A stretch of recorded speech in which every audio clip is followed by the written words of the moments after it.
Hi friends, welcome to Purna vibe channel.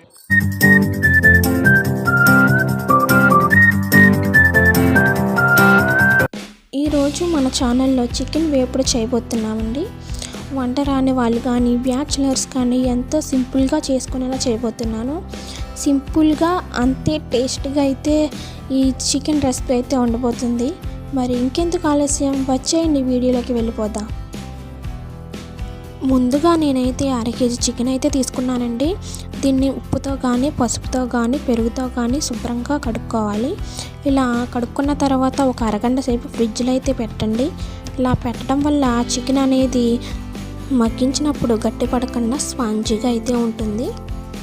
Stove మీద pan పెట్టి కొద్దిగా ఆయిల్ వేసుకొని దాంట్లో పచ్చిమిర్చి చికెన్ వేసుకొని 2 నిమిషాలు మగ్గించుకోవాలి.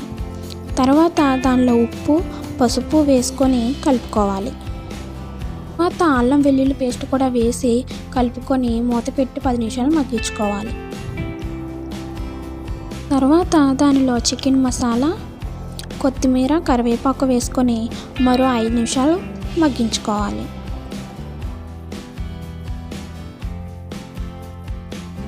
ఐదు నిమిషాల తర్వాత కారం వేసి 10 నిమిషాలు మగ్గించిన తర్వాత సర్వింగ్ బౌల్లోకి సర్వ్ చేసుకుంటే అంతే. గుమగుమలాడిపోయే చికెన్ వేపుడు రెడీ. నచ్చిందా? మరి ఇంకెందుకు ఆలస్యం, చేసేయండి ఒక లైక్, పెట్టేయండి కామెంట్, నొక్కేయండి subscribe button. Bye. Our hearts beat to the city streets. We began to feel the fire. We rise like tall buildings.